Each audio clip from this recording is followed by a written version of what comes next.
Hello बच्चों, जय श्री महाकाल।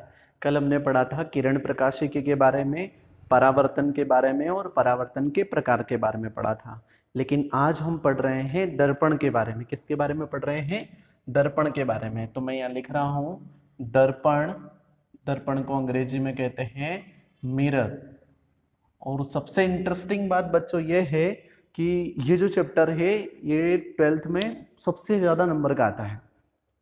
और सबसे और अच्छी बात यह है कि बहुत इंटरेस्टिंग सब्जेक्ट है ये, और बहुत इंटरेस्टिंग टॉपिक है ये। ठीक है, तो हम पढ़ रहे हैं दर्पण के बारे में। तो दर्पण क्या होता है? तो दर्पण के बारे में ध्यान से देखना। जब हम रोज सवेरे कांच के सामने जाते हैं और हम कांच को देखते हैं तो हमारा प्रतिबिंब हमें दिखाई देता है। तो क्या होता है? दर्पण क्या होती है? वो चिकनी सतह होती है जिससे परावर्तन संभव हो पाता है। तो मैं उसकी परिभाषा लिख रहा हूँ, फिर इसके बारे में समझाता हूँ आपको। देखिए, ये दर्पण की परिभाषा है कि दर्पण एक ऐसी युक्ति है जो अपने पर आपतित संपूर्ण प्रकाश को पूर्णतः परावर्तित कर देती है। क्या बोला?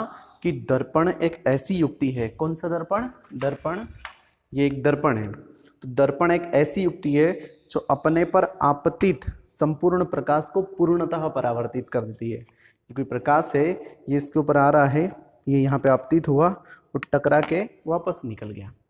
अर्थात दर्पण एक ऐसी युक्ति है जो अपने पर आपतित संपूर्ण प्रकाश को पूर्णतः परावर्तित कर देती है। दर्पण दो प्रकार के होते हैं। दर्पण कितने प्रकार के होते हैं? दो प्रकार के होते हैं। तो दर्पण दो प्रकार के होते हैं। कौन कौन से प्रकार के होते हैं दर्पण? दो प्रकार के। तो पहला कौन सा? समतल दर्पण,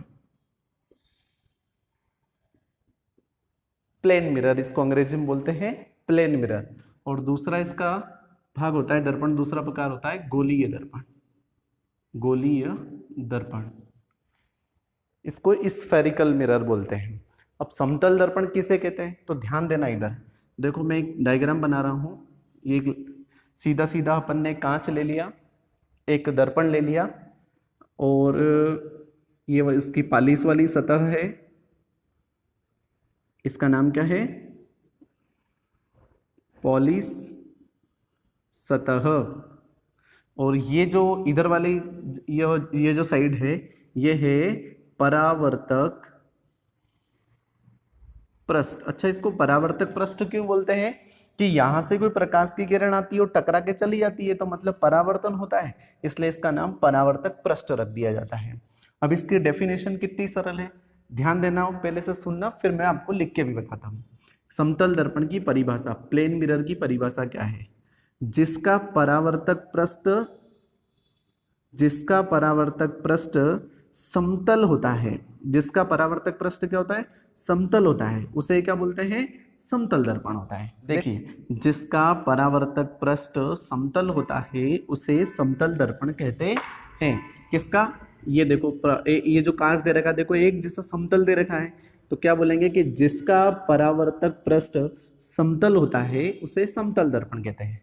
अब गोली दर्पण दूसरा पार्ट। अब गोली दर्पण कितने प्रकार के होते हैं वो देखना ध्यान से। तो गोली दर्पण दो प्रकार के होते हैं। कितने प्रकार के होते हैं? दो प्रकार के होते हैं।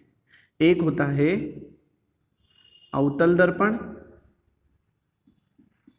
और दूसरा होता है उत्तल दर्पण। समझ में आ रही? लेकिन अभी गोली दर्पण किसे कहते हैं इसको भी हम समझ लेते हैं। गोली दर्पण किसे कहते हैं? तो गोली दर्पण की परिभाषा मैंने बोर्ड पे लिखी है, देखिए ध्यान से। वह दर्पण जिसका परावर्तक पृष्ठ वक्रीय होता है। वक्र कैसा होता है? तो बोले गोल गोल होता है। तो जिसका गोल शेप होता है उसे क्या बोलते हैं? वक्रीय बोलते हैं। क्या बोलते हैं? वक्रीय।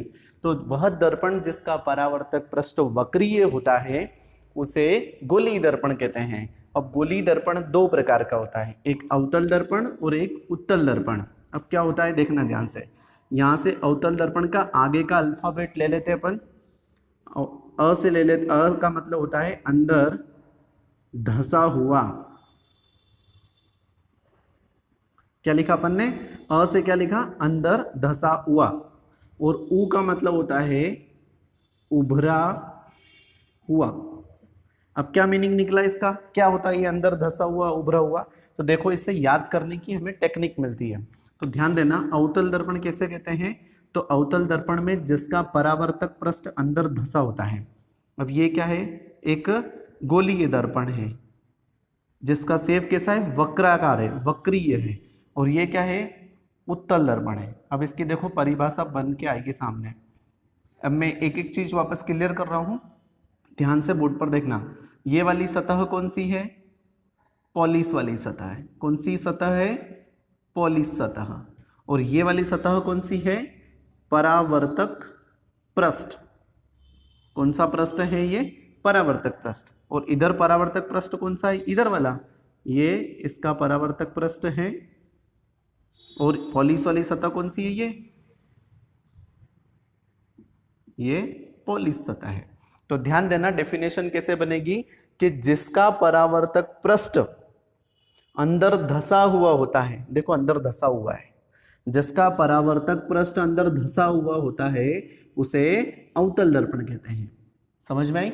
एक बार आप बोलेंगे साथ में मेरे कि जिसका परावर्तक पृष्ठ अंदर धसा हुआ होता है उसे अवतल दर्पण कहते हैं। अब उत्तल दर्पण की परिभाषा आप ऑटोमेटिकली बोलेंगे, देखिए ध्यान से जिसका परावर्तक पृष्ठ उभरा हुआ होता है, जिसका परावर्तक पृष्ठ उभरा हुआ होता है उसे क्या बोलेंगे? उत्तल दर्पण बोलते हैं। उसे क्या बोलते हैं? उत्तल दर्पण। इन दोनों से आपको अच्छे से समझ में आ रहा होगा। अब इनकी परिभाषा भी हमको लिखना आना चाहिए। तो लिखेंगे कैसे कि जिसका परावर्तक पृष्ठ अंदर दबा हुआ, धसा की जगह दबा लिखेंगे तो अच्छा वर्ड लगता है। तो क्या लिखेंगे? जिसका परावर्तक पृष्ठ अंदर दबा हुआ होता है उसे अवतल दर्पण कहते हैं, जिसका परावर्तक पृष्ठ उभरा हुआ रहता है उसे उत्तल दर्पण कहते हैं।